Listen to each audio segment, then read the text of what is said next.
Hey guys, welcome to another episode in the playthrough of Gran Turismo 7.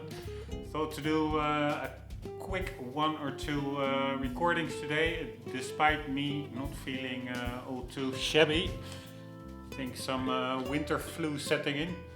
Maybe it's even the big C, so to say. I have no idea, but it will not stop me from enjoying a bit of Gran Turismo.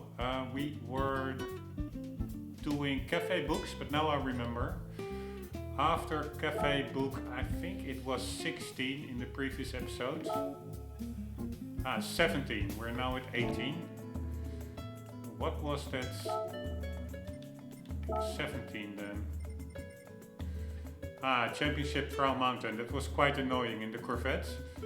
Especially the first of the two races. Second one was quite a bit easier, but the first one really got me agitated. But that opened up two Asian tracks, and let's start doing the circuit experiences for those. Up till now, I'm not that far into the game, but I'm only at menu book 18. I didn't do any mission yet. I only did the licenses. All the licenses gold and all the tracks that you see that are unlocked. 8 here, 6 there, 7 there. I did the... no, I still have to do 2 of these, the new ones. So 5 I did here, 6 here, 8 there. So that is 14 plus 5 is 19 out of 36. So I'm a little bit over halfway with the circuit experiences, and I really find those the most fun and also the most hard challenges in the game. But yeah, I am doing them as they unlock. So now let's do these two new circuits. It's Fuji and it's high speed ring, and I'm going to start with high speed ring. I don't remember that course anymore. I'm also not sure. I'm gonna look it up now whether it's a classic. I do think it's a classic GT track that came back. Let's check it out. Nice. And then I will do Fuji. I do like Fuji, but I don't like the last 10-20% of that track. I find it super annoying corners just before the start-finish straight. It's a course situated near Rotterdam. This track is very iconic to the GT series and is well known. Oh man, those cookies, please. I so despise fucking cookies, man. It's an original track from the Gran Turismo series. It has appeared in every mainline game except Gran Turismo 3 A-Spec and Gran Turismo Sport. Alright, was not aware of that. So it for sure is an original track. The only thing is, what the hell does original mean? Original could imply real life or fantasy. It's just a really weird way to make the distinction between real or fictional. Call it original. Why not call it fictional?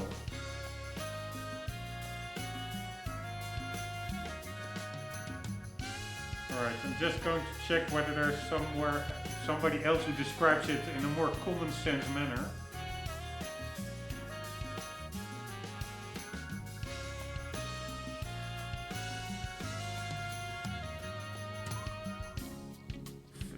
Iconic fictional racetrack. Here, finally somebody who knows how to describe fictional just with the word fictional instead of calling it original. Yeah, sorry, I'm a little bit, apparently, just like yesterday, not in the best mood of the year, but it just annoys me. Why make something more convoluted and needlessly complex? In other words, just dumb, by calling it original instead of fictional.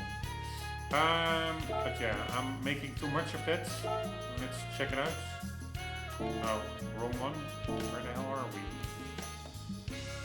Oh shit, it's not the high-speed ring that opened up. I'm such an idiot. It's the Autopolis that opened up. Alright, let's do the same quick check for Autopolis.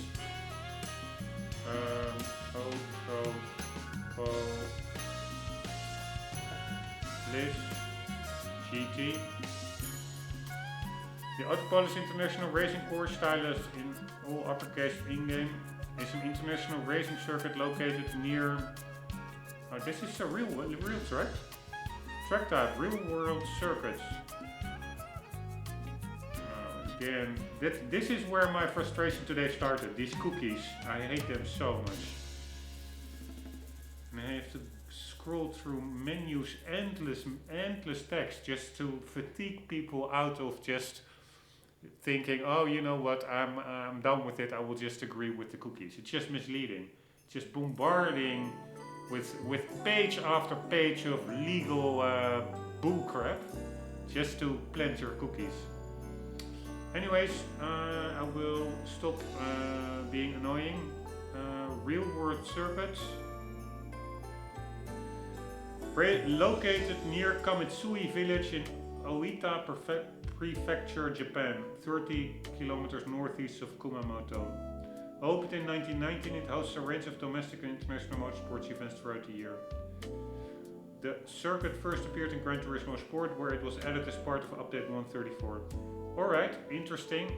Somehow I found this one, I don't really remember it from older GT games, but it would not have surprised me if I would have forgotten and it was indeed part of that. But apparently not. It's a pretty recent track. Only in the previous Gran Turismo release was it added, and then not even from the start, but during an update. Alright, we will be driving what I think is a Nissan GTR. So there's a long straight, 90-degree left-hander, then another straight with a little flow into it to the right. Then a flowing section right, left, hairpin right. Long left-hander, again as a middle long straight with a flow to the right, another hairpin, middle long straight, more or less what's that, 80 degrees right-hander, and then right, left, right, all flowing sections, and then back onto the main straight. It looks from the map itself, I don't really like it that much, but maybe it's very cool, I don't know. Alright, GTR Nismo GT500, that's a 661 performance point car. Straight on, and then just a right-hander. So it's all about finding the braking point. Try the 100 meter marker. No, that is way too soon.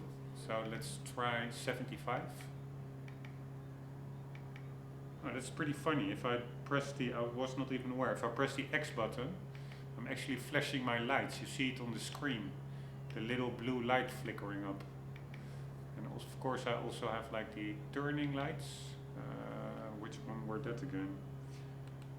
These ones. Pretty cool that the dash is actually working. Bits, rain, yeah, wipers. We can do the wipers. Let's do the wipers. Nothing lights up. And then wind apparently is also a LED on the steering wheel all to the right. And then we have wiper, flash, radio, and two dials, probably brake bias and something else. Pretty damn cool. Some of these cars I think also have a working fuel gauge on the dashboard, so you don't need the HUD enabled, which I'm a little bit annoyed by.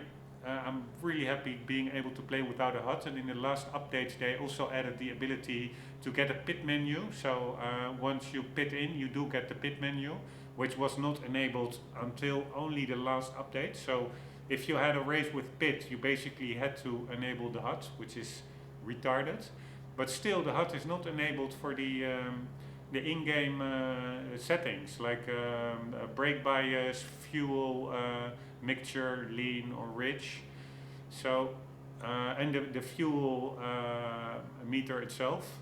So if you have a race with strategy, with pit stops, etc., and changing weather, yeah, I didn't really encounter them yet that much, but then I do think I will need to enable the HUDs. And I'm really not looking forward to that, because god damn it, I hate HUDs. Anywho, I'm really rambling on like there's no tomorrow. Here we go, 75 meters. I do like the color tone of these circuits.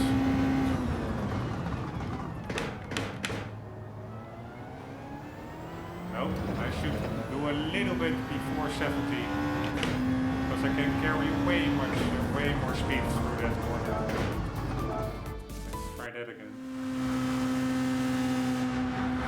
So, a little bit earlier than halfway between 100 and 50.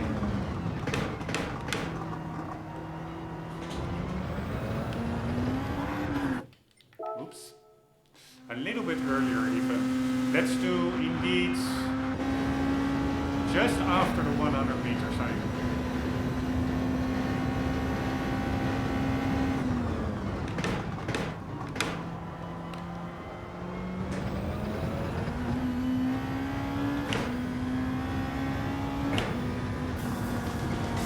Alright, that's gold. Very nice.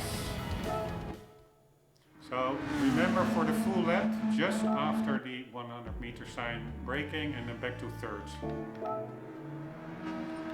Sector 2, this is, and sector 2 and 3 are quite hard. So we go right, left, hairpin, left, straight, hairpin left. God damn it, that's a lot.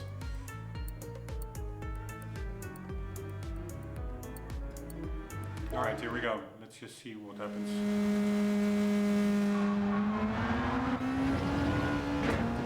Yes, I do like the track actually. The color tone, the location, the car I like. Shit, I remember this track from GT Sports. Not even sure whether it was GT Sports. Or was it a license test over here? I don't even remember.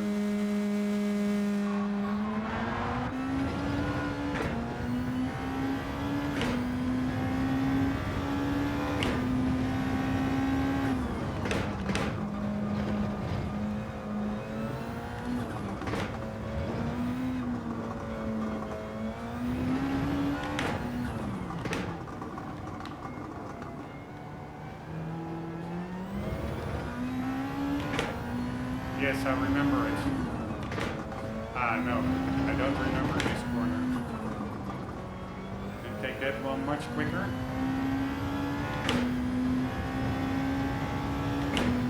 And this would then be, yeah, a hairpin. I thought that hairpin was in the 2 corners earlier.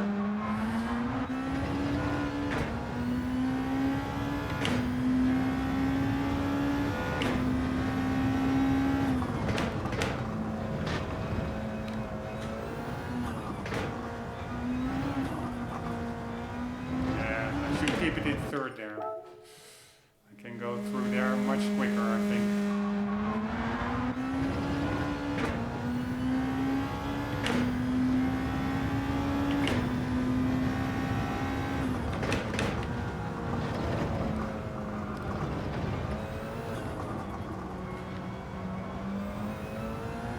Yes.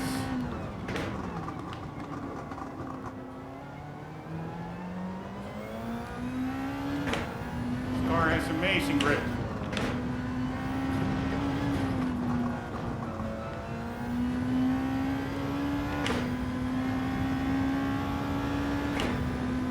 Right, where will we brake? Second one.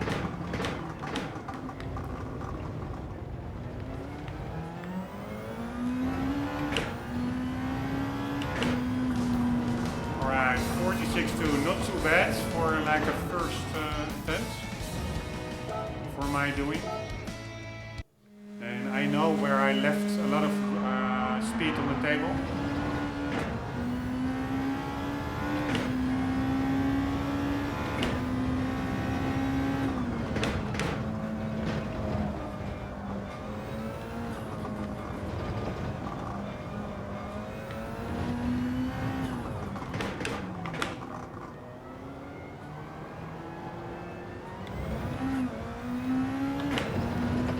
I think over here.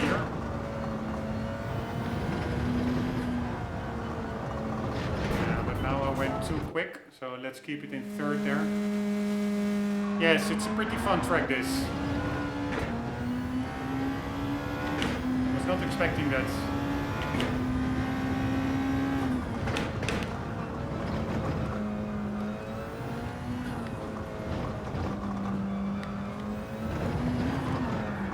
God damn it. I should really hit in that double left-hander, I should go more wide to be able to get into that second one faster.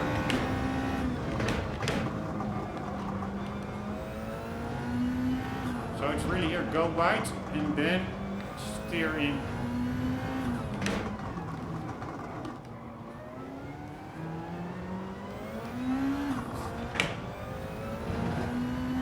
And this one, well, we'll keep it in third.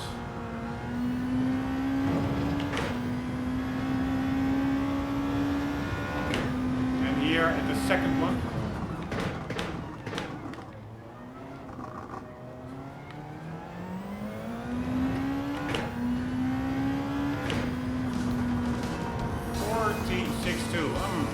It's pretty much the same as I did before, so.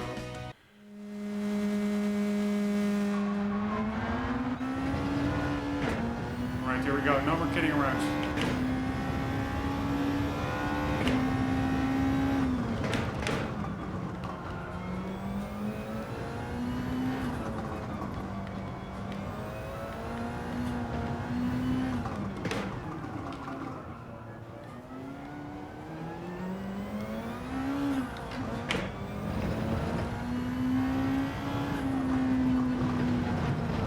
Fuck me, I'm screwing up that corner.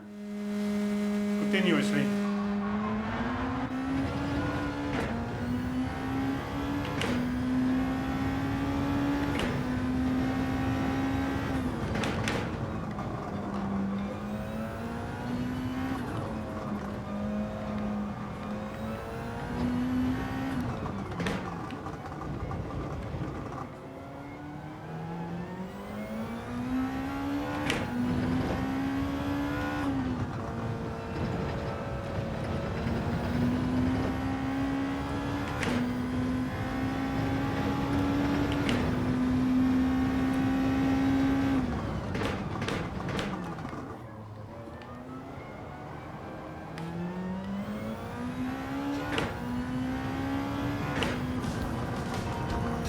God damn it, almost gold. Alright, we can do this. Car behaves quite well, I must say. Enjoyable car.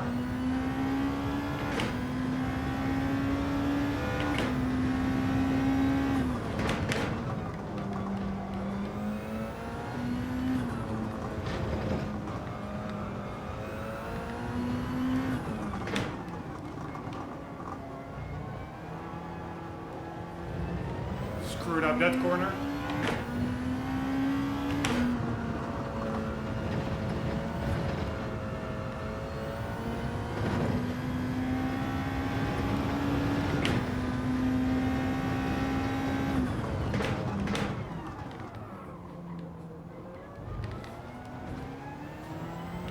God damn it, should have gone back to third.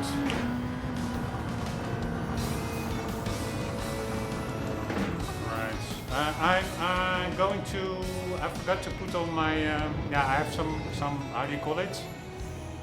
Pyjama shoes, so to say, because that really helps, otherwise I really hook my feet, if I'm only wearing socks,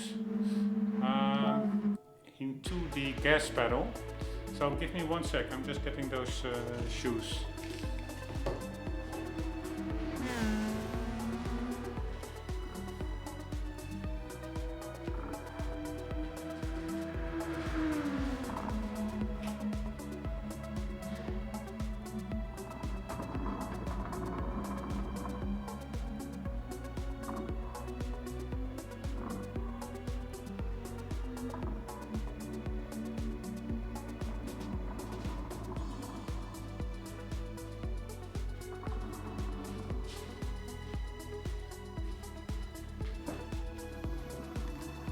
Alright, ready to go. I actually, not too long ago, I don't have this setup, I don't even have it that long. But I really went out and bought some lights. Puma, what I resembled most like racing shoes to have more grip on the gas pedal and not hurt my foot because I kept applying too much force. But that really didn't work. It felt like outside big stupid shoes indoor. I didn't feel the granularity compared to having no shoes on. But then I found these, and that's my tip of the day. I found like these, you could call them ballet slippers, just very thin. They were only like €3 or something, very thin pyjama slippers or something, but they are perfect for racing. Because you almost have no idea that you're wearing a footwear, but it does prevent your sole of your feet hurting from applying too much pressure on the pedals and getting not cut, but hurting because of the edges of the pedals. Pretty cool graphic over there. Ah, by the way, I forgot. Let's indeed watch the shots. These menu shots, they're very handy to get a good feel of the track. And also the tightness of the corners, the length, the width of the track, the separate sections. So I totally forgot it, so good thing it's now playing and I notice. Here also these pretty cool track side shots. Not necessarily needed to learn the track, but still good for immersion.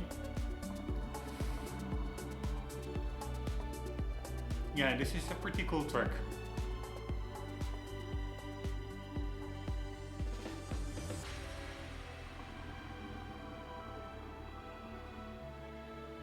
I could see maybe why people would say it's maybe a bit boring or things, but actually it's not at all, I find. Although I do have to say that these shots that we're seeing now, they don't really help that much with getting a feel for the place and for the layout. Somehow I like the color tone of this track a lot. It's like fresh grass, nice greens. Here, this is one of those shots that's super helpful. Here, that is to the left, in the middle of the screen you had that double left-hander. So there's like a little lake in between. It's also like a mini track. Here, this is exactly what I was talking about. So, yeah, this is that left-hander. Here, this really gives a picture of the track. So then we have that left-hander that I was screwing up. This one. And then you get to that last hairpin of sector 2. Here we go. It's a pretty hard corner. It feels kind of blind because you're on top of the hill and then you're going downhill, from the apex point onwards, so to say. And then this is all new. This will be sector 3 that we will be doing, I guess, in the next episode, because we're already hitting the 25-minute marker.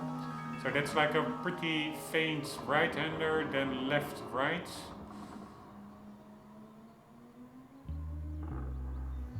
This really is a no-nonsense circuit, like in the middle of a foresty mountain.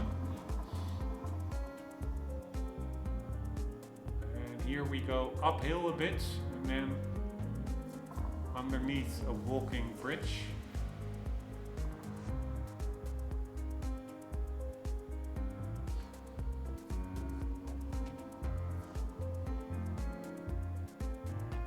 And I think maybe we are now looping back to the earlier shots that we already saw. But sometimes it's a bit random, so I will give it a little bit more time to see if we maybe get some more shots. I really like that helicopter view of the track. That really helped click it together, so to say. Now these are all shots that we already see. And And that cool shot is still quite far off, so I'm not gonna wait till that one still. Or maybe I am.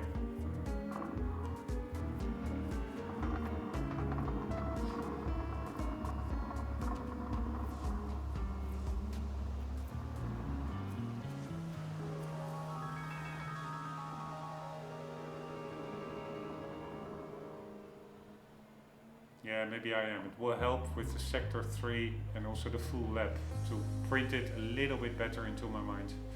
Right, so this is the start finish straight, braking after a little bit after the 100 meter sign. This is, I think, after the first right-hander. Yes, and then you brake near the curbing. Here, this is a beautiful shot. Near the curbing, you go to the right. Then you have the double left-hander, then a hairpin, this lake in between. Here, this is the shot, this is the money shot. So this is the U-turn over here, then the fast left-hander, fast right-hander, then the U-turn at the end of sector 2. The only thing with this shot, what you don't see is sector 3. I think this may be the start of sector 3.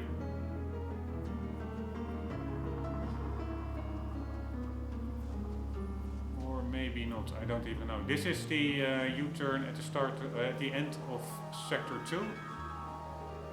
Ah, and there is that bridge, that walk bridge. So that is alright.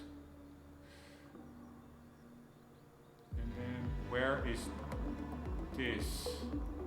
Yes, this is sector 3 then. This is the new part. That's a pretty sharp left-right hander. This one I also don't really recognize.